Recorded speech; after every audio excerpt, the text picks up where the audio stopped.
오늘도 요르단 열방교회 온라인 예배에 참여하신 모든 분들을 예수님의 이름으로 축복합니다. 이제 하나님께 같이 예배로 나아가도록 하겠습니다. 성령께서 오늘도 이 온라인 예배 가운데 또 예배드리는 이 현장 가운데 역사하시고 또 하늘의 놀라운 복과 은총을 우리에게 충만하게 부어주실 줄 믿습니다. 이 시간 우리 다 같이 마음을 정돈하시고 하나님을 향하여 우리의 마음을 열고 이 시간 같이 찬양하면서 하나님께 나아가도록 하겠습니다. 내 눈 주의 영광을 보네.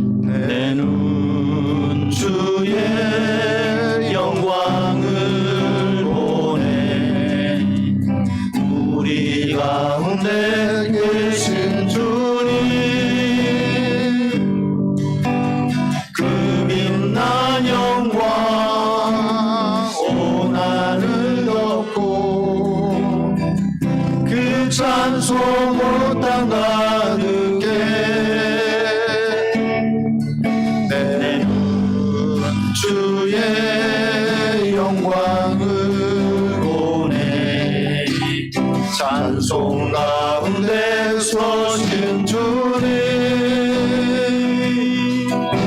주님의 얼굴은 온 세상 향하네.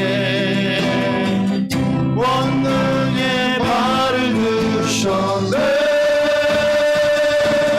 주의 영광 이곳에 가득해.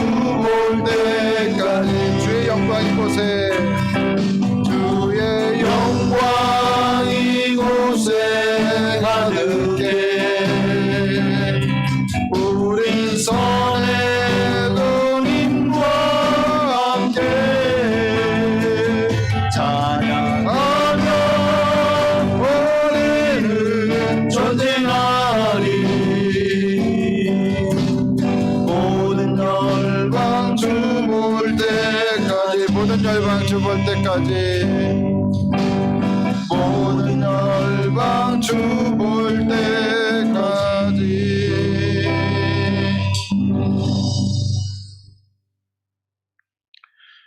너희 중에 고난당하는 자가 있느냐?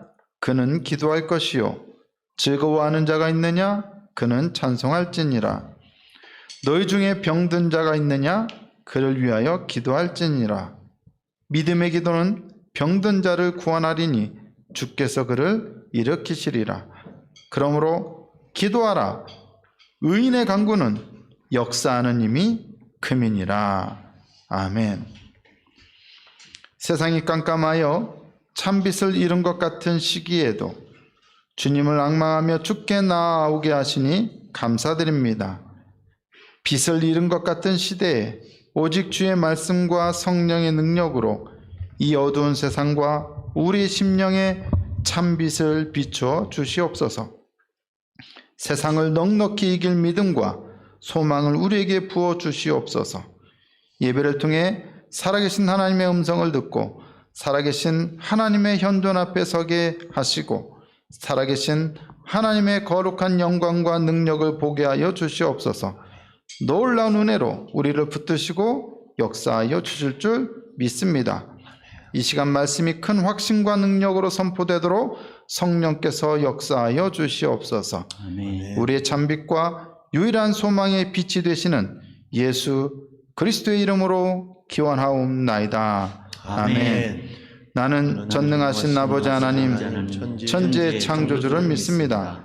나는 그의 유일하신 아들 우리 주 예수 그리스도를 믿습니다. 그는 성령으로 잉태되어 동정녀 마리아에게서 나시고 본디오 빌라도에게 고난을 받아 십자가에 못 박혀 죽으시고 장사된 지 사흘 만에 죽은 자 가운데서 다시 살아나셨으며 하늘에 오르시어 전능하신 아버지 하나님 우편에 앉아 계시다가 거기로부터 살아있는 자와 죽은 자를 심판하러 오십니다.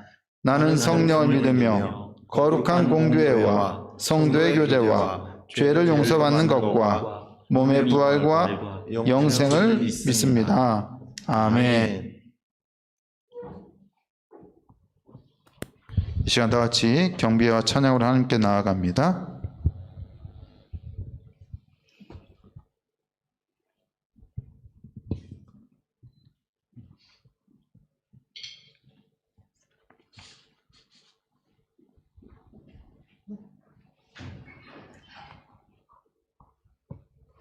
할렐루야.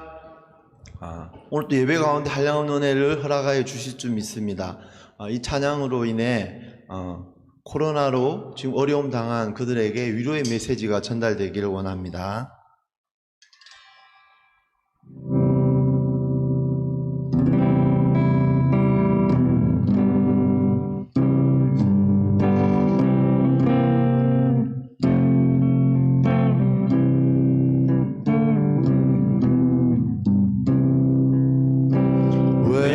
외롭게 사는 이 그 누군가 맘 아파 헤매는 그대로다. 십자가 형틀에 너 위에 상하신 하나님 독생자 왜였나. 오직 주 예수만 널 돌보신다. 오직 주 예수만 널 사랑해. 손잡아 내 길 인도하시는 사랑의 주 예수 오 하나님.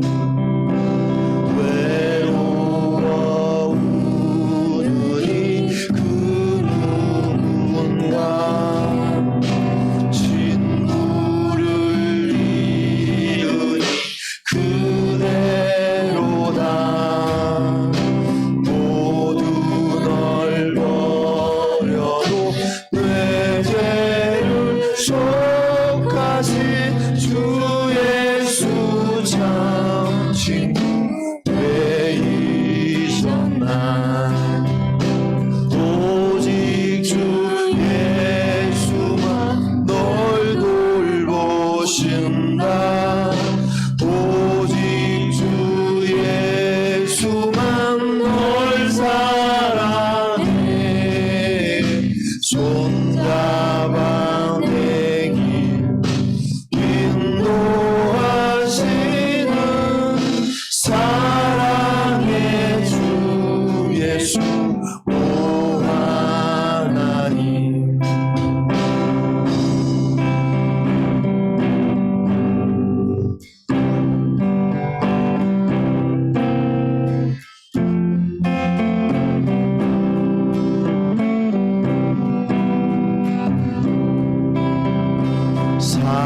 사망을 이기신 능력의 주 내 곁에 늘 계신 왜 못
한번 의자에 주님께 나아가시겠습니다. 보혈을 지나 하나님 품으로 보혈을 지나 아버지 품으로 보혈을 지나 하나님 품으로 한 걸음씩 나가네. 보혈을 지나 보혈을 지나 하나님 품으로 보혈을 지나 아버지 품으로 보혈을 지나 아버지 품으로 한 걸음씩 나가는 존귀한 주 보혈이 존귀한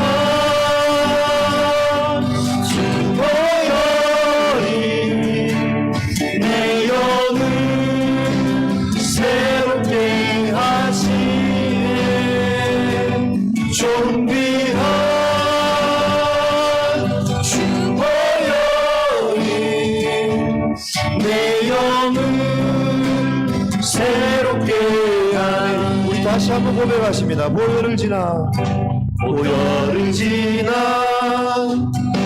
하나님 품으로 보혈을 지나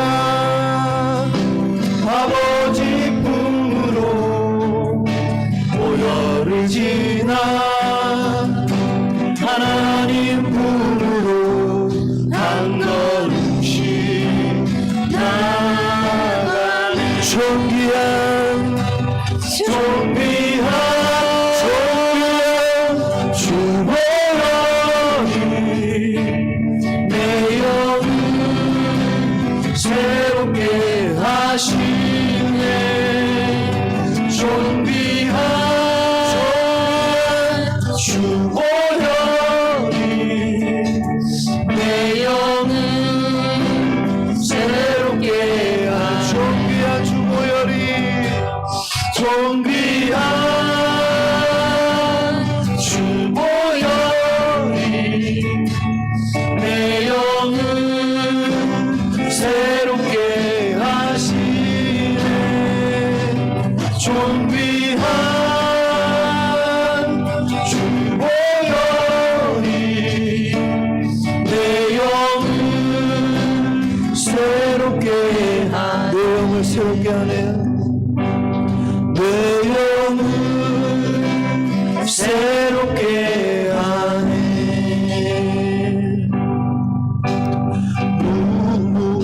무엇이나 근심하지 말고 주 예수께 아뢰라.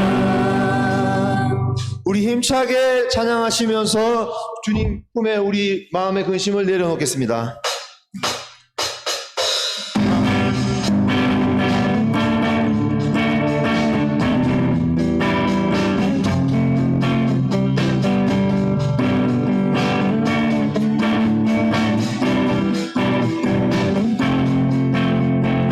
마음속에 근심 있는 사람 주 예수 앞에 아뢰어라. 슬픈 마음 있을 때에라도 주 예수께 아뢰라. 눈물 나며 깊은 한숨 쉴 때 주 예수 앞에 아뢰어라. 은밀한 데 내게 있더라도 주 예수께 아뢰라. 주 예수 앞에 아뢰라. 주 예수 앞에 아뢰어라. 주 우리의 주님이 무엇이나 근심하지 말고 주 예수께 아뢰라.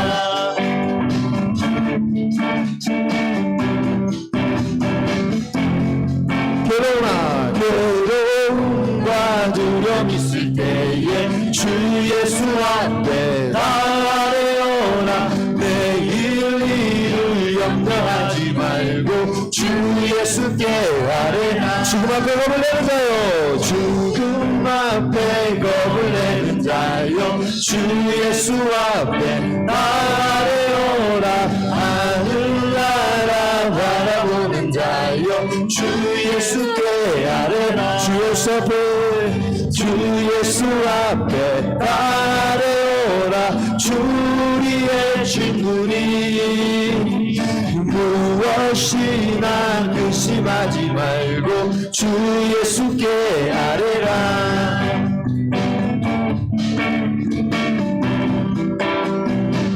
염려하지 말고 염려하지 말고 기도와 간구로 감사함을 염려하지 말고 염려하지 말고 기도와 간구로 감사함으로 염려하지 말고 염려하지 말고 기도와 간구로 감사함으로 염려하지 말고 염려하지 말고 기도와 간구로 감사함으로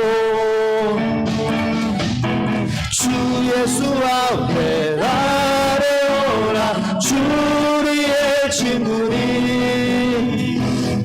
예수 앞에 아뢰어라 주 우리의 친구니 무엇이나 근심하지 말고 주 예수께 무엇이나 근심하지 말고 무엇이나 근심하지 말고 주 예수께 아뢰라 지금은 엘리야 때처럼 주 말씀이 선포되고 주의 종 모세의 때 언약이 성취되네 전쟁과 기근과 핍박 환난 날이 다가와도 우리는 광야에 외치는 소리 주의 힘이 예비하라 보라 주님 눈 다시고 나팔 불 때 다시 오시네 모두의 지세 눈의 힘이 시온에서 구원이 임하네 에스겔의 환상처럼 마른 뼈가 살아나며 주의 종 다윗의 때와 같이 예배가 회복되네 추수할 때가 이르러 들판은 이어졌네 우리는 추수할 일꾼 되어 주 말씀을 선포하리 보라주니 구름 다시고 나팔 불 때에 다시 오시네 모두의 지세 은혜니 시온에서 구원이 보라주니 구름 다시고 나팔 불 때에 다시 오시네 모두의 지세 은혜니 시온에서 구원이 임하 보라주니 구름 다시고 나팔 불 때에 다시 오시네 모두의 지세 은혜니 시온에서 구원이 임하 시온에서 구원이 임하네 시온에서 구원이 임하네 이곳에 오셔서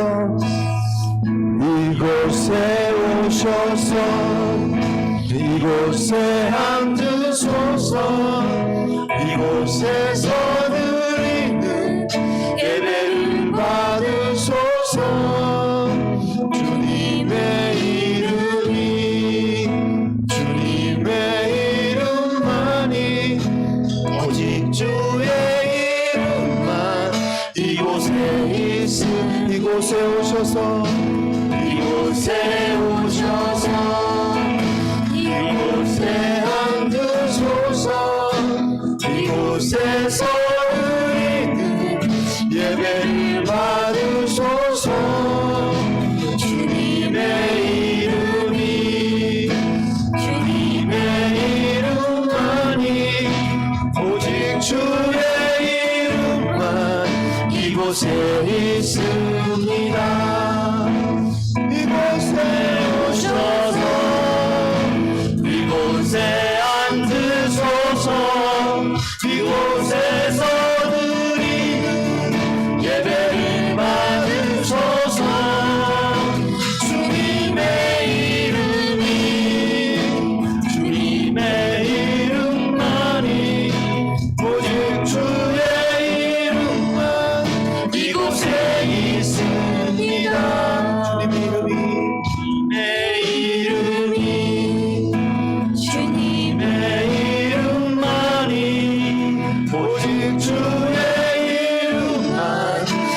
이곳에 있음 주님의 이름 주님의 이름이 주님의 이름만이 오직 주의 이름만 이곳에 있습니다.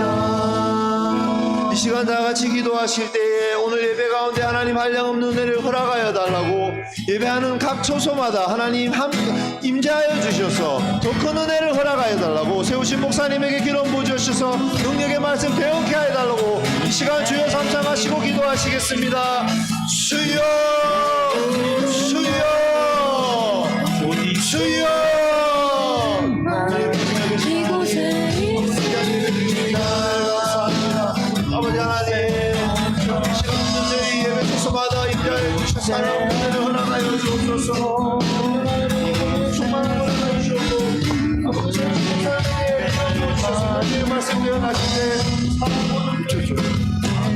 가운데 말씀으로 대응하여 주옵소서. 주여 이 시간 임재하여 주옵소서. 성령으로 우리를 충만케 하여 주옵소서.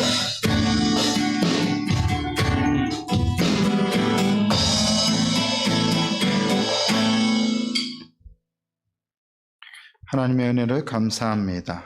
오늘도 우리 예배 가운데 임하시고 또 영광 받으시고 풍성한 은혜로 함께하여 주실 줄 믿습니다.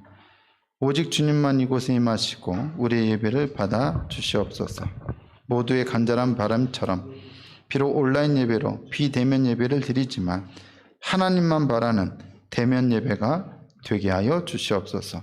우리 예배 가운데 함께 하시고 또 예배 가운데 참여하는 모든 심령 가운데 놀라우신 은혜를 부어 주시옵소서. 성령께서 역사하여 주시옵소서. 감사하며 우리 구주 예수 그리스도의 이름으로 기도드리옵나이다. 아멘. 오늘 우리에게 주시는 하나님의 말씀은 구약 성경 열왕기상 17장 1절에서 16절입니다.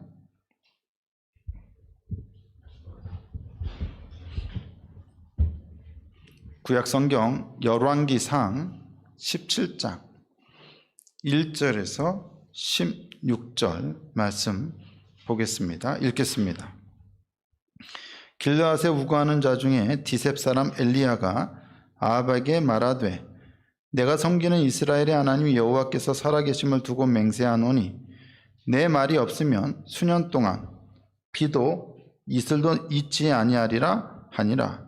여호와의 말씀이 엘리야에게 임하여 이르시되 너는 여기서 떠나 동쪽으로 가서 요단 앞 그릿신가에 숨고 그 시냇물을 마시라. 내가 까마귀들에게 명령하여 거기서 너를 먹이게 하리라. 그가 여호와의 말씀과 같이 하여 곧 가서 요단 앞 그릿 시냇가에 머물매 까마귀들이 아침에도 떡과 고기를 저녁에도 떡과 고기를 가져왔고 그가 시냇물을 마셨으나 땅에 비가 내리지 아니하므로 얼마 후에 그 시내가 마르니라. 여호와의 말씀이 엘리야에게 임하여 이르시되 너는 일어나 시돈에 속한 사르밧으로 가서 거기 머물라. 내가 그곳 과부에게 명령하여 내게 음식을 주게 하였느니라. 그가 일어나 사르밧으로 가서 성문에 이를 때에 한 과부가 그곳에서 나뭇가지를 줍는지라. 이에 불러 이르되 청하건대 그릇에 물을 조금 가져다가 내가 마시게 하라. 그가 가지러 갈 때 엘리야가 그를 불러 이르되 청하건대 내 손에 떡 한 조각을 내게로 가져오라. 그가 이르되 당신의 하나님 여호와께서 살아계심을 두고 맹세하노니 나는 떡이 없고 다만 통에 가루 한 웅큼과 병에 기름 조금뿐이라. 내가 나뭇가지 둘을 주어다가 나와 내 아들을 위하여 음식을 만들어 먹고 그 후에는 죽으리라. 엘리야가 그에게 이르되 두려워하지 말고 가서 내 말대로 하려니와 먼저 그것으로 나를 위하여 작은 떡 한 개를 만들어 내게로 가져오고 그 후에 너와 내 아들을 위하여 만들라. 이스라엘의 하나님 여호와의 말씀이 나 여호와가 비를 지면에 내리는 날까지 그 통의 가루가 떨어지지 아니하고 그 병의 기름이 없어지지 아니하리라 하셨느니라. 그가 가서 엘리야의 말대로 하였더니 그와 엘리야와 그의 식구가 여러 날 먹었으나 여호와께서 엘리야를 통하여 하신 말씀같이 통의 가루가 떨어지지 아니하고 병의 기름이 없어지지 아니하니라. 아멘. 할렐루야. 오늘 이 온라인 예배에 참석하신 모든 분들을 축복하고 또 환영합니다. 각 가정에도 지금 유튜브로 온라인 예배 참석하고 있는 모든 성도님들, 오늘부터는 이제 학생들도 줌으로 별도의 모임을 갖기 때문에 아마 부모님들만, 장년부만 이 예배를 지금 참석하고 있어서 요르단 우리 열방교회 유튜브로 보면 시청하는 사람들이 좀 줄었더라고요. 그래서 참석하시는 분들이 실시간으로 채팅을 남겨주세요. 말씀 듣다가 은혜 받으면 아멘 하고 채팅도 올려주시고 서로 채팅을 통해서 좀 이렇게 적극적으로 참여해 주시고 교제 나누실 수 있으면 좋겠습니다. 오늘은 열왕기상 17장 1절에서 16절의 말씀을 가지고 이 시대에 엘리야를 꿈꾸며 이런 제목을 같이 말씀을 나누도록 하겠습니다. 이 시대의 엘리야를 꿈꾸며. 성경에서 오늘 본문의 주인공인 엘리야의 위상은 참으로 대단한 것입니다. 엘리야는 예수님의 변화산 사건에 등장하는 두 인물 중에 한 사람입니다. 모세가 율법을 대표하는 사람이라면 엘리야는 선지자를 대표하는 사람입니다. 예수님은 자주 율법과 선지자라는 표현을 사용하셨습니다. 예를 들어서 하나님을 사랑하고 이웃을 사랑하라는 이 두 계명이 뭐라고 하셨죠? 온 율법과 선지자의 강령이니라, 이렇게 말씀을 하셨습니다. 율법과 선지자라는 표현을 쓰셨죠? 율법과 선지자는 무엇을 가리킵니까?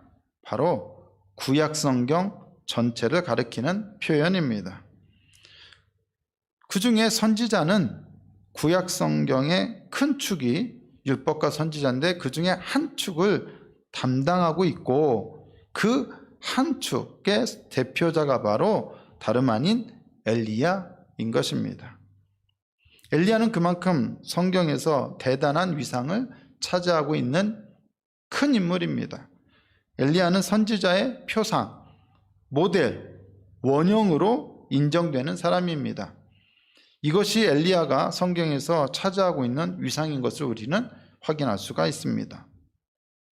그런 엘리야가 성경에 처음으로 등장하는 곳은 바로 열왕기상 17장입니다. 그에 대한 소개를 열왕기상 17장 1절에서 어떻게 하고 있는지를 우리가 볼 수가 있습니다. 뭐라고 되어 있느냐? 길르앗에 우거하는 자 중에 디셉 사람 엘리야가, 이렇게 표현되고 있어요. 자, 엘리야가 어디 사람이라고 되어 있죠? 바로 길르앗에 우거하는 사람이고 그의 고향은 길르앗의 디셉이라는 것을 알 수가 있습니다. 자, 엘리야의 고향은 길르앗, 디셉입니다. 그렇다는 것은 곧 엘리야가 어디 사람이라고요? 길르앗 사람이라는 것이죠. 길르앗 사람. 바로 우리가 살고 있는 바로 여기, 바로 위쪽이죠. 예. 사실 거기나 여기나 같은 곳이죠. 우리가 살고 있는 바로 여기나 다름없습니다. 우리는 실질적으로 엘리야가 살았던 곳 바로 그쪽에서 살고 있는 것입니다. 엘리야의 고향 디셉은 사람들이 다니기 쉽지 않은 높고 외딴 곳에 있습니다. 아마 가보신 분들은 다 아시겠지만 사람들이 그렇게 막 많이 몰려서 살만한 인구 밀집 지역이라고 보기는 어렵죠. 높기도 하고 또 외딴 지역이기도 합니다. 당시 북왕국 이스라엘에서 길르앗은 이스라엘의 수도인 사마리아와 비교하면 완전히 주변부였습니다. 시골 중에 시골이요, 깡촌이었습니다. 우리나라로 치자면 강원도 산골 중에 산골이고 깡촌 중에 깡촌이라고 할 수가 있습니다. 요즘 듣보잡이란 말이 사용되는데 쉽게 말해 엘리야는 당시로서는 듣도 보도 못한 존재였어요. 듣보잡이었죠. 듣보잡이었던 엘리야가 어느 날 아합 왕에게, 그 나라의 왕에게 가서 수년 동안 비도 내리지 않고 이슬도 내리지 않을 거라고 말합니다. 이 일 후에 하나님은 엘리야에게 뭐라고 말씀하십니까? 그릿 시내가에 가서 숨으라고 말씀하십니다. 엘리야는 이제 막 역사에 등장했어요. 그런데 역사에 등장하자마자 그릿 시내가에 가서 깊은 곳으로 가서 숨어서 지내라고. 그래서 다시 결국 역사 속에서 잠깐 숨겨진 상태가 되는 것입니다. 왜 하나님은 엘리야에게 그릿 시내가에 가서 숨으라고 했을까요? 깊이 생각해 보신 적 있으십니까? 왜 하필 다른 곳도 아닌 그릿 시내가였을까요? 기본적으로 그릿 시내가가 물이 있기는 해요. 물이 있어야 사람이 살 수 있으니까 물이 있는 곳이기 때문에 간 것은 맞는 것 같아요. 하지만 거기에 먹을 것이 있었을까요? 먹고 지낼 만한 것은 없었어요. 사람들이 많았을까요? 당연히 없었겠죠. 하나님께서 엘리야에게 그릿 시내가에 가서 숨으라고 하셨던 이유는 바로 거기가 엘리야가 몸을 숨기기에 가장 적합한 곳이었기 때문입니다. 아까도 말씀드렸듯이 길르앗은 외딴 곳에 있었고 사람들이 쉽게 찾아오기 어려운 지역입니다. 일부러 찾아가지 않는 한 거기를 굳이 갈 일이 없어요. 그릿 시내가는 어떻게 보면 엘리야의 고향 길르앗 지역 전체를 가리키는 표현이라고 볼 수가 있습니다. 그곳에 숨어서 엘리야는 까마귀가 가져다주는 떡과 고기를 먹으면서 지냈습니다. 그에게 음식을 공급했던 것은 사람이 아니라 까마귀였습니다. 그러면 왜 까마귀였을까요? 어쩌면 엘리야가 깊이 숨었던 그곳은 물은 있으나 어쩌면 음식을 공급받을 만한 인가가 주변에는 전혀 없었기 때문일 것입니다. 그만큼 엘리야는 사람들이 찾기 힘든 깊은 곳, 외진 곳, 험한 곳에 숨었던 것입니다. 당시의 권력자 아합이 엘리야를 찾으려고 사람을 풀었으면 못 찾겠습니까? 다 찾죠. 그런데 못 찾게 하려면 어디로 가야 돼요? 깊은 곳으로 들어가야 돼요. 다윗이 유다 광야로 도망쳤죠? 왜 그랬을까요? 유다 광야가 숨기 좋은 곳이기 때문이에요. 그런데 왜 하필 다윗이 다른 곳도 아닌 유다 광야일까요? 다윗이 바로 그 유다 광야 지리를 너무도 잘 알고 있었기 때문이에요. 양들을 치면서 다니던 곳이 바로 유다 광야였어요. 마찬가지로 엘리야에게 길앗은 험하고 깊은 곳이지만 어떤 곳이죠? 익숙한 곳, 잘 아는 곳이에요. 쉽게 말하면 몸을 숨기기 좋은 곳이고 도망치기 좋은 곳이에요. 그래서 다윗에게는 유다 광야고 엘리야에게는 길앗이었던 거죠. 그릿 시내가가 있는 곳이었던 것이죠. 길앗, 그릿 시내가는 지리적으로 볼 때 몸을 숨겨야 했던 아웃사이더, 사람들 특히 권력자 아합을 피해 있어야 했던 아웃사이더가 지내기에 더할 나위 없이 좋은 곳이었습니다. 적합한 곳이었습니다. 길앗, 그릿 시내가는 인적이 없는 광야나 다름없었습니다. 모세가 애굽에서 도망하여 미디안 광야로 갔듯이 엘리야는 아합 왕을 피해서 그릿 시내가라는 자신만의 광야로 갔던 것입니다. 이스라엘 백성들이 광야에서 하늘에서 떨어지는 만나와 메추라기를 먹었듯이 엘리야도 이 그릿 시내가에서 까마귀가 물어다 주는 떡과 고기를 먹었습니다. 출애굽한 이스라엘 백성들처럼 엘리야도 어떻게 보면 광야 생활을 한 것이죠. 아무도 그곳에 있던 엘리야를 찾지 못했습니다. 깊은 곳, 고독한 곳, 외로운 곳, 보잘것없는 곳, 광야와 같은 곳이었습니다. 엘리야에게 그릿 시내가란 바로 그런 곳을 의미했던 것입니다. 한동안 엘리야는 그릿 시내가에서 잘 지냈습니다. 잘 숨어 지낼 수 있었습니다. 그런데 어떻게 됐죠? 계속 비가 내리지 않아요. 계속 비가 내리지 않자 무려 3년 동안 안 내렸어요. 어떻게 됐을까요? 그릿 시내가마저 말라버립니다. 더 이상 물이 없으니까 그곳에서 지낼 수가 없게 되었습니다. 그러자 이번에는 하나님께서 어디로 가라 말씀하시냐? 엘리야에게 시돈에 속한 사르밧으로 가서 그곳에 있는 한 과부의 집으로 가라고 말씀을 하십니다. 이 과부에게는 2명의 아들이 있었습니다. 그리고 이 과부에게 먹을 거라고는 집에 있는 재산이라고 해봐야 가루 한 움큼과 또 병에 든 기름뿐이었습니다. 겨우 한 끼 식사해 먹을 딱 그만큼만 이 과부에게 남아 있었던 것입니다. 더 이상 아무 소망이 없죠. 한 끼 먹으면 끝이죠. 소망이 없자 과부는 이제 두 아들과 마지막 식사를 하고 죽을 생각을 했습니다. 마지막 식사를 준비하기 위해서 나뭇가지를 줍고 있던 바로 그때에 바로 엘리야 선지자가 나타났습니다. 그리고는 있지도 않은 얼마 되지도 않는 그 가루인데 마지막 남은 가루로 그에게 엘리야에게 먼저 작은 떡 한 개를 달라는 요청을 합니다. 쉽지 않은 요청이에요. 먹을 게 그거밖에 없는데 그것을 가지고 먼저 엘리야 선지자에게 먹을 것을 달라는 요청입니다. 결코 쉬운 일은 아닙니다. 물론 엘리야는 지면에 비가 다시 내리는 날까지 그 집, 그 과부의 집에 통에 가루가 떨어지지 않고 병의 기름이 없어지지 않을 거라고 약속의 말씀을 주었습니다. 과부는 믿고 그대로 순종했고 엘리야를 공개했습니다.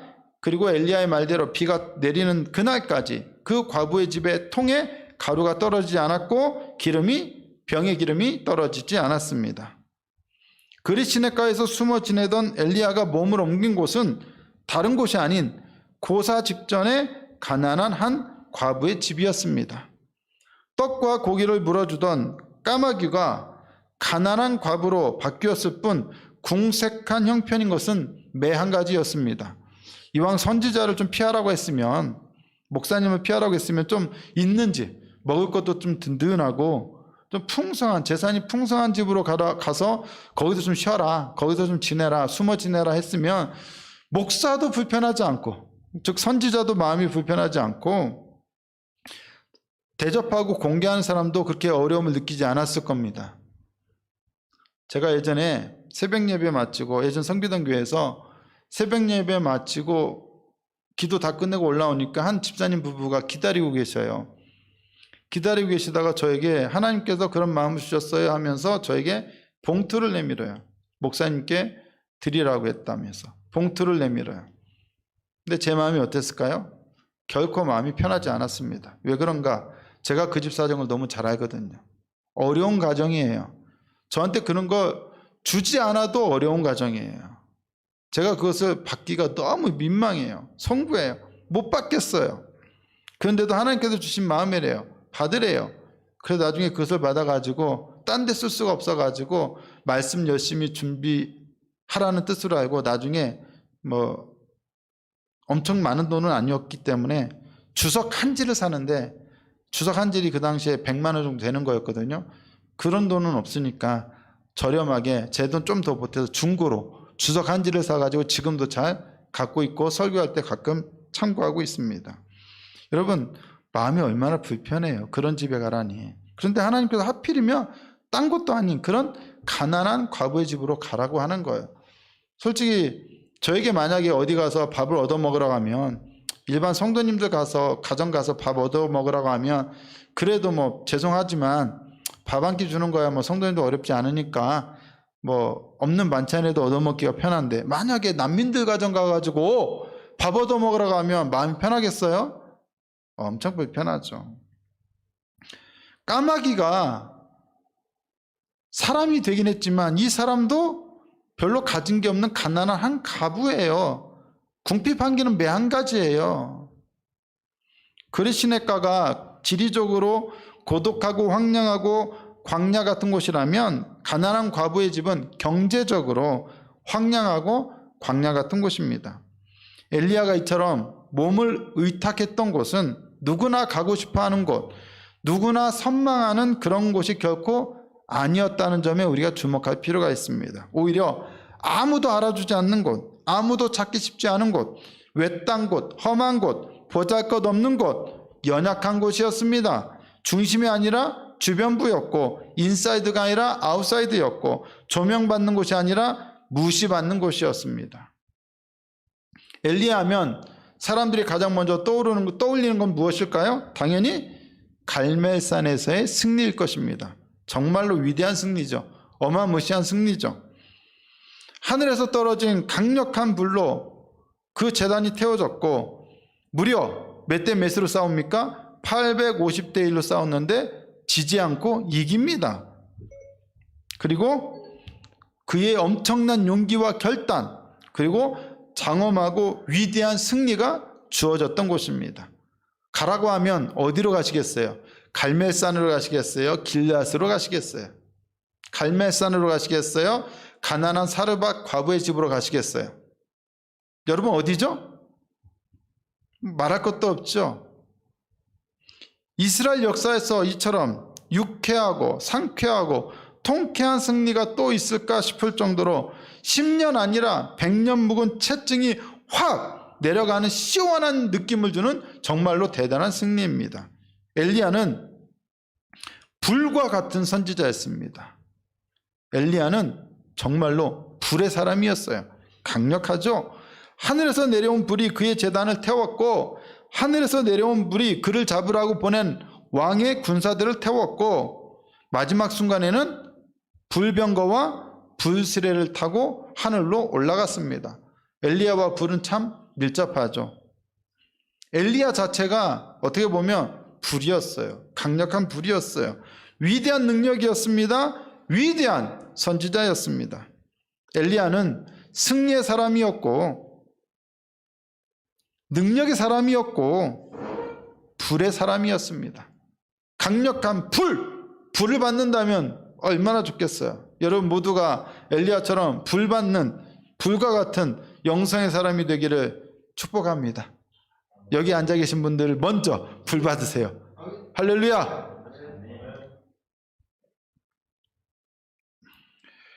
감히 이 불과 같은 엘리야에게 누가 맞서겠습니까? 아무리 850명의 아세라와 바알 선지자들이라고 해서 맞설 수 있습니까? 안 되죠. 불과 같이 모든 걸 태울 것 같은 그의 영성을 그 누구의 영성과 비교할 수 있겠습니까? 엘리야는 성경에서 모세와 더불어 여호와 신앙의 가장 위대한 수호자로 간주됩니다. 여호와 하나님의 위대한 종으로 기억됩니다. 가장 위대한 승리를 안겨다 준 선지자로 추앙됩니다. 그랬기에 그는 메시아가 오시기 전에 다시 한번 백성들 앞에 나타나 메시아의 선구자가 되리라는 기대를 갖게 만들었습니다. 엘리야는 이스라엘의 신앙 역사에서 위대한 전설이었습니다. 별과 같이 빛나고 불과 같이 강력한 선지자였습니다. 그의 전설이 시작되었던 곳이 바로 어디입니까? 갈멜산이었습니다. 그런데 이제 여기서부터 주목해서 한번 같이 생각해 봤으면 좋겠습니다. 우리가 기억해야 할 것이 있습니다. 이 위대한 승리의 갈멜산 사건은 엘리야가 길르앗의 그리시네가와 시돈의 사르밧 과부의 집에서 보낸 3년이라고 하는 시간 이후에 일어난 사건이었다는 것입니다. 갈멜산이라는 위대한 승리가 있기 전 3년이라는 아무것도 안 일어난 것 같은, 아무 일도 없는 것 같은 고요한 침묵의 시간, 고독의 시간, 그리고 인내의 시간이 있었습니다. 무려 몇 년이요? 3년이요. 하나님은 장차 위대한 불의 선지자가 될 엘리야를 어디 대단한 곳에서 준비시키신 것이 아니라 아무도 주목하지 않는 곳, 오히려 외지고 외딴 곳, 주변적인 곳, 황량한 곳, 가난한 곳, 사람들이 쉽게 찾지 못하는 곳, 보잘것없는 곳, 연약한 곳에서 준비시키셨습니다. 3년 동안 그를 지탱시켜 주었던 것은 정말로 보잘것없는 까마귀와 가난한 과부였습니다. 어떤 부유한 돈 많은 재산가가 그를 지탱시켜 준 게 아니에요. 그를 돌봐준 게 아니에요. 정말로 아무것도 아닌 까마귀와 가난한 과부였어요. 누구도 주목하지 않았던 곳에서 가장 위대한 선지자는 3년이라는 시간을 보내고 있었고, 그렇게 준비되고 있었고, 그렇게 훈련되고 있었습니다. 엘리야가 역사에 등장할 때 이스라엘은 그야말로 힘든 시기를 보내고 있었습니다. 3년간의 가뭄으로 나라 전체가 고통에 허덕이고 있었습니다. 엘리야는 그러한 고난과 함께 자신의 선지자적인 삶을 시작했습니다. 그리고 가장 먼저 그가 한 일은 뭐였습니까? 숨는 일이었습니다. 몸을 감추는 일이었습니다. 피해 다니는 일이었습니다. 기다리는 일이었습니다. 그가 숨어서 기다리며 지낸 곳은 어디였습니까? 그릿 시내가였고 사르밧 과부의 집이었습니다. 황량하고 외지고 가난한 곳이었습니다. 연약하고 보잘것없는 그런 곳이었습니다. 넉넉하지도 않고 사람들이 선망하는 곳도 아니고 뭔가 대단한 것이 있을 거라고 기대하기도 어려운 곳이었습니다. 그런데 바로 그곳에 하나님이 함께 계셨습니다. 바로 그곳에서 하나님의 역사가 일어나고 있었습니다. 까마귀가 아침 저녁으로 떡과 고기를 날려다 주는 기적이 있었습니다. 통의 가루와 병의 기름이 결코 떨어지지 않는 기적이 있었습니다. 물론 어느 누구도 그것을 알아차리지 못했습니다. 너무 고요한 가운데 일어나는 기적이니까 누구도 그런 이적이 일어나고 있는지를 알 수가 없었습니다. 하지만 분명히 기적은 일어나고 있었습니다. 분명히 그곳에는 하나님의 기적, 하나님의 능력, 하나님의 임재가 있었습니까? 없었습니까? 있었습니다. 고통 중에 있는 이스라엘 모든 백성들이 도움을 줄까 하여 최고 권력자 아합과 그의 화려한 왕궁을 바라보고 또 폭풍과 비의 신 바알이 비를 내려주지 않을까 하여 바알과 그의 신전을 바라보고 있을 때에 정작 하나님은 황량하고 초라한 그릿 시내가와 지독히도 가난한 사르밧 과부의 집을 주목하고 계셨고 바로 거기에 함께 계셨습니다. 하나님은 화려한 아합의 왕궁이나 웅장한 바알 신전에서 당신의 기적을 일으키신 것이 아니라 아무도 알아주지 않는, 아니 그런 곳이 있는지도 모를 만큼 초라하고 연약한 그릿 시내가와 사르밧 과부의 집에서 당신의 기적을 일으키셨습니다. 그리고 바로 그러한 기적과 임재를 통해 위대한 불의 선지자 엘리야를 준비시키고 계셨습니다. 엘리야는 어느 날 갑자기 튀어나와서 갈멜산의 위대한 승리를 거머쥔 것이 아니었습니다. 3년이라는 긴 가뭄이 이어지는 동안에 이렇게 고요하지만 놀라운 하나님의 임재와 이적 가운데 조용히 침묵하고 인내하는 가운데 자신의 싸움을 준비하고 있었던 것입니다. 3년간의 가뭄이 있었습니다.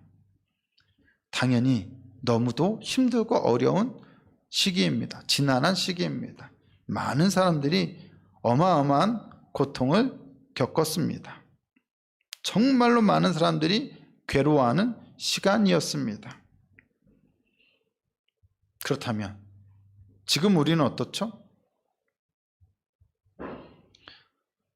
엘리야 시대의 3년의 가뭄 못지않게 우리 역시 언제 끝날지 모르는 코로나로 인해서 정말로 많은 고통의 시간을 보내고 있습니다.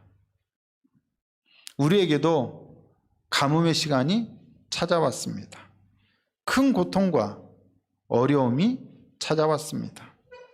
자, 그럼 이 고통과 어려움의 때 여러분들은 어디를 바라보고 주목하고 계십니까? 어디를 바라보고 주목하고 계십니까? 지금 우리 열방교회도 이 시기에 참 어렵습니다. 교회가 어렵고 힘든 이때에 우리 성도 여러분들은 지금 어디를 바라보고 있습니까? 뭔가 하나님의 놀라운 역사가 일어날 것 같은 큰 교회를 바라보십니까? 뭔가 대단한 말씀이 있고 놀라운 성령의 역사가 일어날 것만 같은 그런 사람들이 많이 모이는 교회를 주목하고 계십니까? 아니면 유명한 목사들이 사역하는 그러한 교회를 바라보고 계십니까? 하지만 정작 하나님은 우리 연약하고 보잘것없는 그리 시냇가와 같고 사르밧 과부의 집과 같은 이 작은 이 보잘것없는 열방교회를 주목하고 계시고 이 열방교회와 함께하고 계시다는 생각은 하지 않으십니까? 하나님은 아합의 왕궁이나 바알의 신전이 아니라 그리 시냇가와 사르밧 과부의 집을 주목해 보셨습니다. 그리고 고요하지만 그곳에서 놀라운 이적을 행하고 계셨습니다. 까마귀라고 우리가 무시할 수 있을까요? 가난한 과부라고 우리가 무시할 수 있습니까? 하나님은 바로 그러한 연약하고 보잘것없는 존재를 통해 역사하셨습니다. 지금 우리 열방교회가 힘들다고, 연약하다고, 가난한 교회라고, 작은 교회라고 우리가 무시할 수 있습니까? 열방교회에 하나님께서 아무런 일도 행하시지 않는다고 그렇게 단정 지을 수 있습니까? 열방교회가 그렇게 하나님 앞에서 아무것도 아니고 보잘것없는 존재입니까? 하나님은 그리 시냇가와 사르밧 과부의 집에서 역사하셨듯이 오늘 우리들을 통해서도 얼마든지 역사하실 수 있습니다.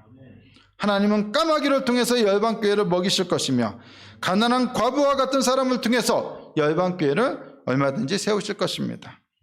그런데 지금 우리는 어디를 보고 있습니까?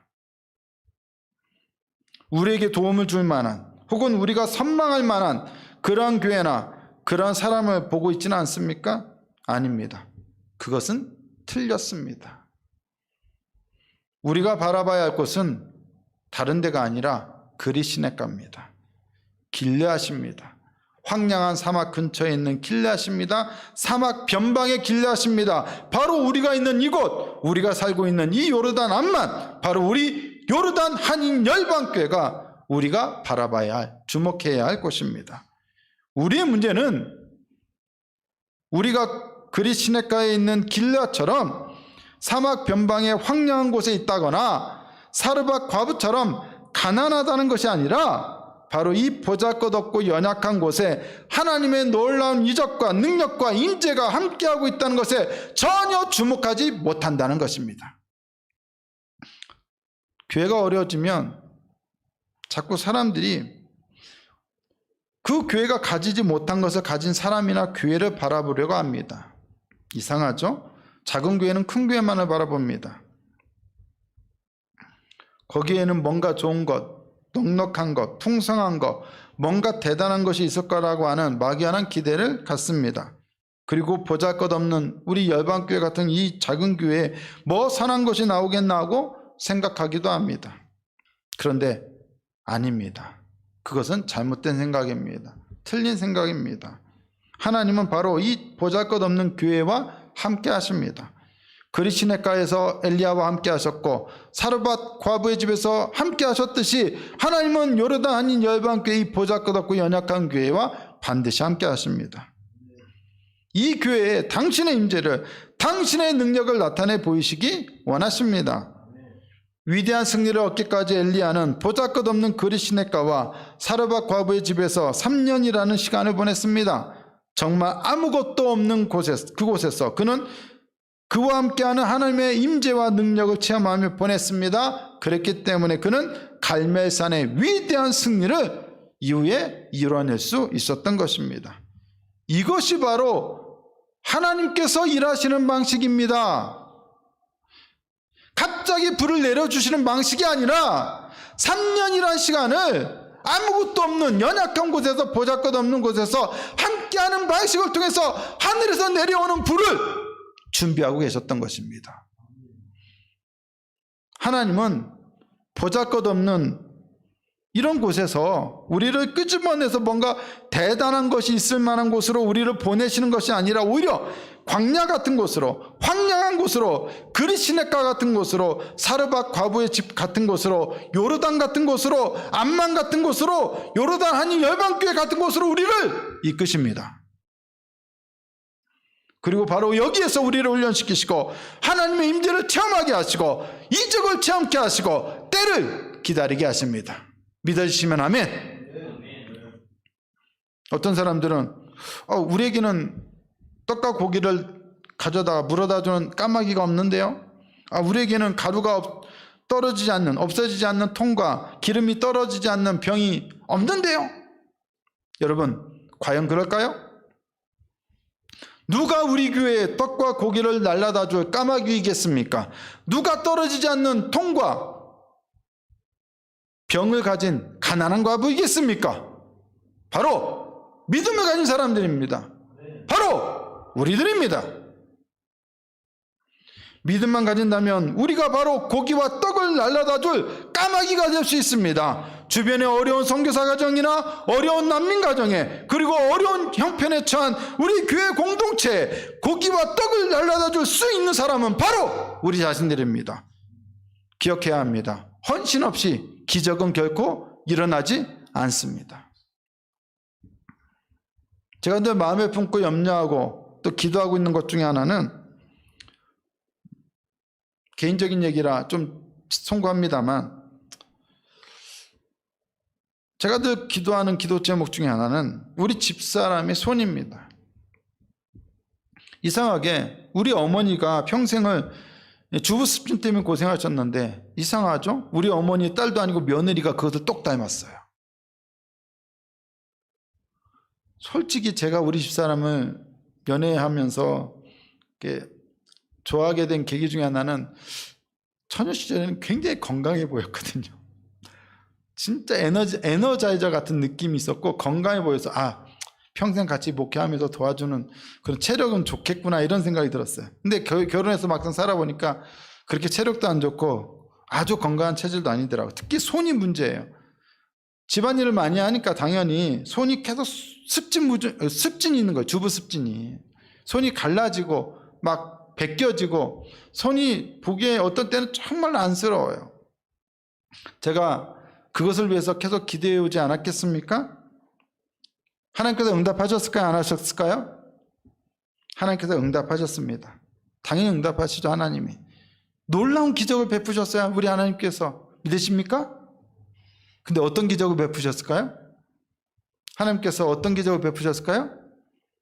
그것은 제가 끼니 때마다 설거지를 할 마음을 주신 기적을 베푸셨어요. 그래서 요즘 밥 먹으면 곧바로 일어나 바로 설거지합니다. 하루에 2끼 먹으면 2번을 설거지하고, 3번 먹으면 3번을 설거지하는데 주로 2번만 먹기 때문에 2번 설거지하고 있어요. 저녁은 저는 안 먹기 때문에 우리 아들 보고 하라 했더니 아빠가 남편이잖아. 아빠가 해 그러더라고. 그리고 제가 집사람에게, 여보, 일단 당신 손이 좋아질 때까지는 내가 무조건 설거지 할 테니까 그렇게 하라 그랬어요. 그리고 저는 이 기적 후에 언젠가 우리 집사람의 습진무좀이 나아지리라는 믿음을 갖습니다. 여러분, 기적은 막연한 상황 속에서 일어나는 것이 결코 아닙니다. 믿습니다. 말로만 그렇게 한다고 기적이 일어나지 않습니다. 기적은 어떤 곳에 일어납니까? 믿음이 있는 곳에 일어납니다. 또한 기적은 어떤 곳에서 일어납니까? 헌신이 있는 곳에서 일어납니다. 우리의 문제는 우리가 스스로 까마귀가 되어보려고 하지 않고 까마귀가 오기만을 하염없이 기다리기만 한다는 것입니다. 한 끼 식사해 먹고 더 이상 먹을 것이 없어 죽을 수밖에 없을 것 같던 사르밧 과부였습니다. 하지만 그녀는 말씀에 순종했습니다. 그런데 그녀보다 더 많은 것을 가진 우리들이 그 과부처럼 말씀에 순종하려 하지 않습니다. 이것이 문제입니다. 자꾸 문제를 상황이나 사람에게서 찾아서는 안 됩니다. 결국에는 우리의 믿음, 바로 그것이 문제입니다. 우리의 헌신, 바로 그것이 문제입니다. 우리의 믿음 없음과 헌신하지 않음이 진짜 문제의 본질입니다. 저는 우리 열방교회 공동체에 속한 모든 사람이 이 시대의 엘리야가 되기를 꿈꿉니다. 그러려면 지금 이 힘든 시기를, 아무도 알아주지 않는 이 연약한 곳에서 숨어 지내야 하는 이 시기를, 여기서 훈련받는 이 때를 귀중한 때로 여기고 감사해야 합니다. 누가 열방교회에서 섬겼다고 알아주는 거 아니지만 이 때를 가장 소중한 때로 여겨야 돼요. 내 인생에 있어서 가장 소중한 때로 여기고 감사해야 돼요. 그리고 감당해야 할 우리의 믿음의 시험과 훈련을 감사로 받아들여야 돼요. 감내해야 합니다. 견뎌야 합니다. 신앙은 믿는 건데, 믿는다는 것은 또 뭐냐? 사도 바울의 서신서를 쭉 읽어보니까 결론은 한 가지예요. 믿는다는 건 뭐냐? 견디는 거예요. 인내하는 거예요. 고난이 와도 견디고, 믿고 인내하고 참는 거예요. 감옥에 가도 참고, 그것을 오히려 감사하게 여기고, 그것을 복음을 전할 기회를 삼는 거예요. 신앙은 견디는 겁니다. 뭔가 우리에게 위대한 승리를 안겨다 줄 엘리야가 나타나기를 기대하지 말고, 우리 각자가 이 시대의 엘리야가 되기를 마음을 먹어야 돼요. 그게 믿음이에요. 믿음이나 승리는 누가 가져다 주는 것이 결코 아닙니다. 바로 우리가 취하는 것입니다. 내가 믿는 것입니다. 내가 믿고 승리하는 것입니다. 이 궁핍한 시절에 저는 요르단 한인 열방교회를 목회하게 되어서 솔직히 감사합니다. 너무 감사합니다. 교회 형편이 어려운 것도 감사합니다. 이 기간을 통해서 어떻게 하나님과 동행해야 하는지를 훈련하시고 교육시켜 주셔서 감사합니다. 엘리야의 때를 돌아보고 그의 때 역사하셨던 하나님만을 바라보게 하시기 때문에 너무도 감사합니다. 제가 가진 것은 없습니다.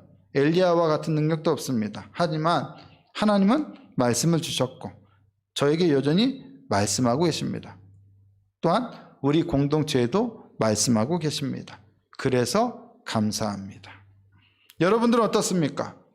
여러분 모두 정말 힘든다는 것을 잘 압니다. 그래서 저도 아침마다 힘든 여러분들 성도들을 위해서 정말로 열심히 기도하고 있습니다. 하지만 힘들다고 앉아만 있어서는 안 됩니다. 그리 시내가에 앉아 있어도 사르밧 과부의 집에 앉아 있어도 우리는 하나님이 역사하시고 살아계심을 볼 수 있어야 합니다. 요르단이라고 하는 보잘것없는 상황, 요르단 한인 열방교회라는 이 연약한 상황에서도 하나님의 역사와 임재와 능력을 바라보고 우리는 기다리고 인내하고 기대해야 합니다. 그것이 믿음입니다. 지금의 그리 시내가의 시절, 심지어 물까지 말라버리는 그러한 시절, 사르밧 과부의 그 가난한 집의 시절을 우리는 잘 보내야 합니다. 지금의 요르단의 이 상황을, 우리 열방교회 이 상황을 우리는 믿음을 가지고 보내야 합니다. 그리고 우리가 까마귀가 되고 우리가 사르밧 과부가 되어야 합니다. 그래야 때가 되었을 때 우리는 위대한 승리를 얻는 엘리야가 될 수 있습니다. 이것이 오늘 우리 공동체에 주시는 하나님의 말씀이며 우리 각자에게 주시는 하나님의 말씀입니다. 여러분, 어렵다고 말만 하는 것이 아니라 어렵기 때문에 기도하고 또한 어렵기 때문에 헌신하는 여러분 모두가 되시기를 바랍니다. 특별히 재정이 어렵다면 재정이 어렵다고만 할 게 아니라 우리 모두가 헌신할 필요가 있습니다. 교회 사정이 어렵다면 우리가 교회를 위해서 무엇을 할 것인가를 같이 고민하고 헌신해야 합니다. 이것이 엘리야가 승리를 얻을 수 있었던 위대한 비밀이었습니다. 여러분 모두가 이러한 비밀을 깨닫고 이 시대에 진정한 엘리야, 불의 사람들이 다 되시기를 예수님의 이름으로 축복합니다. 기도하시겠습니다. 하나님 감사합니다. 우리에게 주신 말씀 붙잡고 우리도 이 시대의 엘리야가 되기를 꿈꾸며 그러하기에 이 때를 잘 보내게 하시고 견디게 하시고 그리고 우리도 까마귀와 같이 사르밧 과부와 같이 믿음으로 순종하고 헌신할 수 있는 하나님의 일에 쓰임받을 수 있는 일꾼들 되고 교회를 위하여 또한 주변의 영혼들을 위하여 또한 우리의 성도들을 위하여 같이 헌신할 수 있는 믿음의 사람들, 결단할 수 있는 그런 사람들 되게 해 주시옵소서. 감사하며 우리 구주 예수 그리스도의 이름으로 기도드리옵나이다. 아멘. 이 시간 같이 찬양하면서 준비하신 예물 각 가정별로 하나님께 올려드리도록 하겠습니다.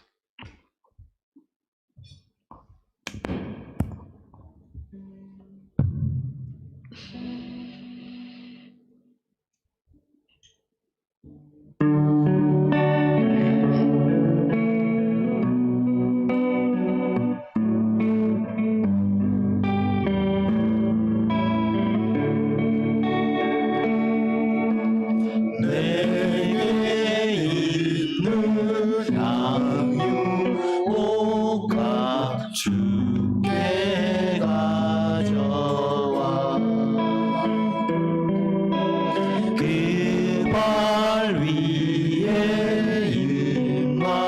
주께 드립니다. 나를 위해 십자가 나를 위해 십자가에 달리신 그만 흘린 피로 나의 죄를 대속하셨네.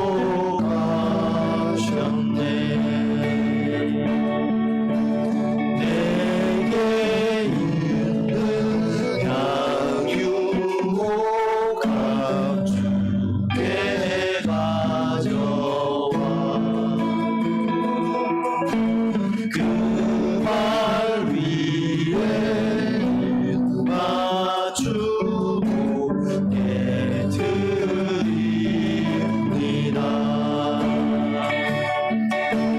주님 다시 이 땅 위에 임하신 그때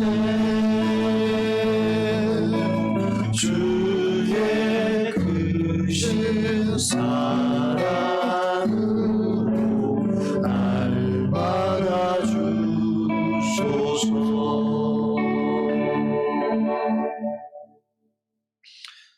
교회 소식 전해드리겠습니다.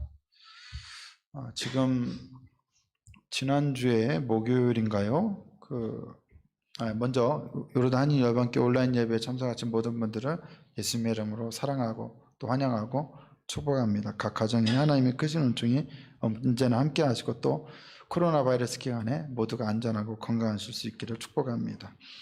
지난주 목요일쯤인가요? 수요일인가 정확하게 기억이 안 납니다만 정부에서 발표가 났습니다.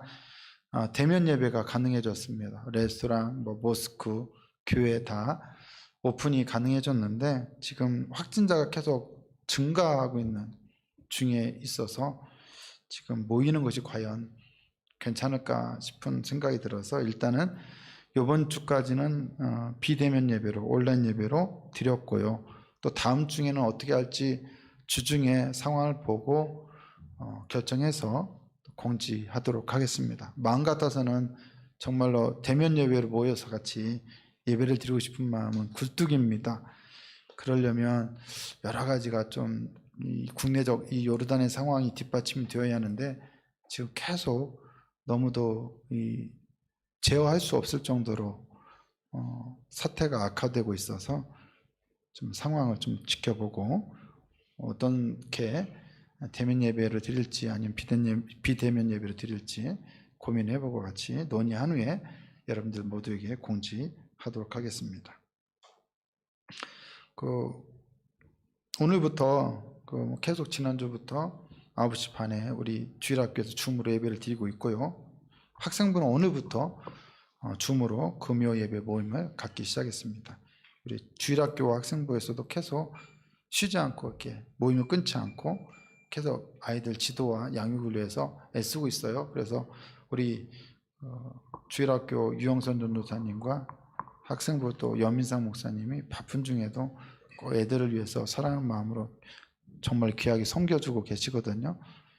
자녀를 가지신 분들은 당연히 감사한 마음을 가지시고 자녀가 없더라도 이렇게 귀하게 교회를 위해서 수고하고 헌신하는 분들에 대한 감사의 마음을 늘 가지시고 또 많이 응원해 주시고 기도해 주시고 또 격려해 주시고 또 섬겨 주시면 감사하겠습니다. 지난주에 이승복 목사님 가정 이사하셨고 또 김영란 집사님 가정 이사하셨습니다. 코로나 바이러스가 계속 길어지고 있어서 또 대면 예배도 드리긴 하지만 사실 또 비대면 예배와 병행을 하다 보니까 오랫동안 성도들이 지금 모이지를 못하고 있고 또 만나지 못하고 있고 심지어 저도 오랫동안 얼굴을 보지 못하는 분들이 있어요. 그래서 이번 주부터는 제가 가정별로 신방을 좀 다니도록 하겠습니다. 신방이라고 해서 뭐 대단한 게 아니라 가서 얼굴 보고 교제하고 또 기도해드리고 말씀 나누고 그렇게 가벼운 마음으로 올 거니까 어려운 거 뭐 생각하지 마시고 어렵게 생각하지 마시고 그냥 차 한 잔만 마시고 오면 돼요. 그래서 가정별로 뭐 낮 시간이 좋은 가정은 낮 시간에 갈 거고요. 저녁 시간이 좋은 가정은 저녁 시간에 갈 거예요. 혼자 계신 가정도 갈 겁니다. 얼굴을 봐야죠. 전화로만 할 게 아니라 카톡으로만 할 게 아니라. 그래서 제가 계속 10월 한 달 동안은 가정을 좀 다니면서 신방하고 또 어려운 기도 제목도 있으면 듣고 같이 또 위로해드리고 그렇게 신방을 하도록 하겠습니다. 계속 새벽 기도회 하고 있으니까요. 여러분 많이 참석해 주시기 바랍니다. 그리고 우리가 유튜브로 예배를 드릴 때 고민이 되는 게 줌으로 예배를 드리면 얼굴을 보고 인사도 나눌 수 있고 쌍방향으로 교제도 할 수 있는데 대신에 음질과 화질이 너무 안 좋아요. 그런데 유튜브로 드리면 음질과 화질은 너무 좋은데 문제는 쌍방향 소통이 안 돼요. 그래서 참 고민이 되는데 일단은 유튜브로 시작을 했으니까 유튜브로 진행하고 있는데 여러분들의 참여도가 좀 필요합니다. 그래서 여러분 유튜브 예배 참석하실 때 실시간 채팅방 거기에다가 여러분 그 댓글들을 좀 남겨주세요. 누가 참석했는지 안 했는지도 알면 좋겠고요. 그리고 보니까 지금 제가 유튜브 보니까 임광숙 권사님 막 엄청 아멘 아멘 아멘 이렇게 막 써붙였는데 다른 분들은 이거 안 되나요? 저 같은 경우도 솔직히 안 되거든요. 채팅 어떻게 하는지 몰라요. 쓰려면 이게 뭐 채널이 뭐 안 돼 있다고 해서 이번 주 중에 저도 다시 한번 살펴보려고 하는데 다른 성도님들도 좀 같이 참여해 주세요. 네, 지금 좋습니다. 그래서 몇 분이 지금 채팅방에 올려주고 있는데 지금 뭐 임경숙 권사님이 이제 긴급 제안으로 엘리야의 고향 영성 자연예배 기도에 제안한다고 하셨는데 좋습니다. 우리 언제 한번 진짜로 가서 같이 엘리야 영성, 엘리야 때를 생각하면서 같이 기도하면 좋을 것 같아요. 한번 우리 같이 논의해보고요. 좋은 장소, 좋은 때 같이 한번 마련해서 다 같이 갔으면 좋겠습니다. 야외니까 좀 코로나 뭐 이게 사람 모여도 멀리 떨어지면 그래도 괜찮지 않을까 싶어요. 그래서 기타 들고 가서 정말 우리 한번 제대로 기도하고 한번 뜨겁게 한번 하나님을 찾고 구하고 오면 좋을 것 같습니다. 이거 제안, 긴급 제안 수납합니다. 즉 채팅방에 이렇게 올라가 있어요. 네, 좋습니다. 이렇게 광고 시간에 이렇게 여러분 추가 광고할 것도 이렇게 채팅으로 올려주시면 바로바로 광고하겠고 기도 제목 있으면 올려주시면 바로바로 또 같이 나누도록 하겠습니다. 계속 예배를 위해서 우리 유현준 도사님, 김성민 청년 또 우리 김정서 지사님 또 우리 학생들 수고해주고 있는데 많이 격려해 주시고요. 또 여러분들이 가정에 초청해서 사르밧 가부처럼 뭐 가진 게 얼마 없는 사르밧 가부는 아니잖아요. 식사도 대접하시고 섬겨주시면 감사하겠습니다. 여러분 가정마다 하나님의 은혜가 함께 하시고 또 사실은 뭐 지금 추석 명절 기간입니다. 한국은 전혀 우린 추석 분위기 안 나는데 한국에 계신 분들이 추석 잘 보내라고 막 카톡을 보내요. 근데 답은 해야겠고 같이 잘 보내라고 답을 하는데 우리는 전혀 추석하고 상관없는 그런 시간을 보내고 있는데 그럼에도 불구하고 여러분들 가정에서 또 아이들과 함께 즐거운 시간 가족별로 보내실 수 있기를 바랍니다. 윷놀이도 하시고요. 윷 없으면 저희 집에 있으니까 빌려 가셔도 됩니다. 아니면 우리 집에 오셔서 저랑 한판 붙어도 좋습니다. 얼마든지 상대해 드리겠습니다. 네, 돈 많이 갖고 오세요. 그래도 게임은 내기를 해야지. 네, 너무 그때 도박처럼 하면 안 되고 한 게임에 한 2JD, 3JD 뭐 그렇게 게임하면서 교제 나눌 수 있으면 좋겠습니다. 서로 좀 우리 성도님들도 너무 그 코로나로 인해서 조심하는 건 좋은데 너무 멀어지니까 서로 좀 방문도 하시고요. 연락도 하시고 그렇게 서로 간에 좀 교제권을 계속 유지하시면서 지내실 수 있으면 좋겠고 예배 참석하지 않은 분이 있는 것 같으면 권면하셔서 전화하셔서 권면도 해주시기를 바랍니다. 네, 그러면 그렇게 여러분 광고 참고해 주시면 감사하겠습니다. 우리 이 시간 같이 마지막 성령 찬양 살아계신 주 같이 찬양하고 드려진 예물을 위한 축복 기도와 또 축도로 오늘 예배를 마치겠습니다. 오늘 하루도 복되시고 또 하나님의 은혜가 충만한 모든 성도님들의 가정 되시기를 바랍니다.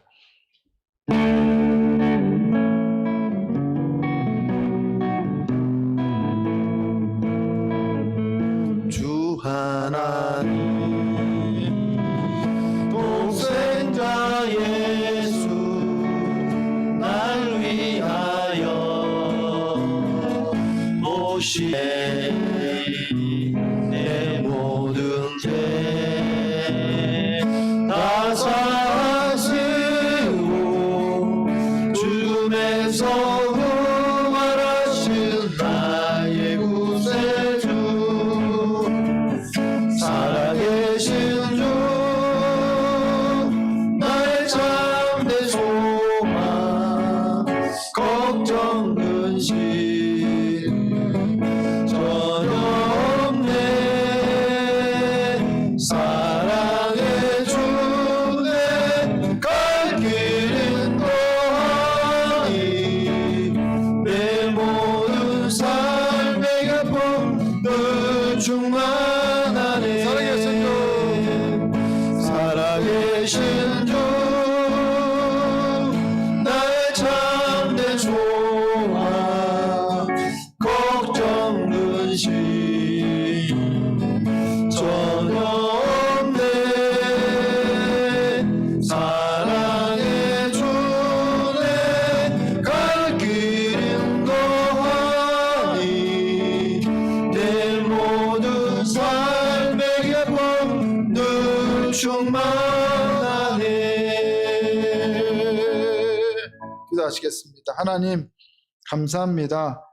지금 아무런 일도 일어나는 것 같지 않고 또 우리 상황에 아무런 변화가 없는 것 같지만 캄캄한 어둠만 지속되고 있는 것 같지만 그러나 하나님께서 그리시네가와 사르밧 과부의 집에서 놀랍도록 역사하셨던 것처럼 지금 우리들을 위해서도 놀라운 일을 이루어 가고 계심을 믿습니다. 그것을 믿음으로 보게 하게 하시고 또한 믿음으로 보기에 믿기에 우리도 까마귀처럼 사르밧 과부처럼 순종하고 헌신할 수 있는 삶을 살고 그리하여 언젠가 엘리야처럼 위대한 승리를 이루는 복된 삶을 살게 하여 주시옵소서.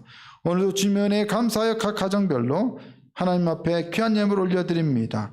드리고자 하는 마음, 섬기고자 하는 마음, 희생하고자 하는 마음을 주시니 감사합니다. 그런 마음을 품고 하나님 변함없이 한결같이 섬기는 귀한 가정과 손길을 복되게 하시고 저들도 결국은 엘리야처럼 불의 종이 되게 하시고 불의 능력을 얻게 하시고 불의 사람이 되어 하나님께 영광 돌리는 주님의 종들이 다 되게 하시고 그런 복된 가정들 다 되게 하여 주시옵소서. 고난의 때 오히려 승리를 맛보고 기적을 맛보는 인생이 되고 이 어려운 때 이 오랜 한 열방교회의 역사하신 하나님을 바라보며 하나님으로 인하여 승리를 얻으며 하나님께 영광 돌릴 수 있는 모든 성도들 다 될 수 있도록 축복하여 주시옵소서. 이제는 우리 구주 예수 그리스도의 놀라우신 은혜와 아버지 하나님의 극진하신 사랑하심과 성령님의 감화감동 내주 역사 교통하심이 이 시대의 엘리야를 꿈꾸며 주신 말씀에 순종하여 우리가 먼저 믿고 헌신하며 그렇게 하나님 이 때를 기다리며 인내하며 훈련받으며 살아가겠습니다. 우리 열방교회를 통해서 일하실 주님을 기대하며 열방교회를 세우실 하나님께 감사하며 주님의 뜻에 우리가 순종하는 삶을 살겠습니다. 엘리야처럼 살겠습니다. 그렇게 믿음으로 결단하는 모든 심령 위에 저들의 머리 위에 가정 위에 사랑하는 자녀들 위에 그리고 생업 위에 사역 현장 위에 우리 요르단 열방교회와 이 요르단 땅 중동 땅 위에 사랑하는 조국 대한민국 위에 이제로부터 영원토록 함께하여 주옵기를 간절히 축원하옵나이다. 아멘.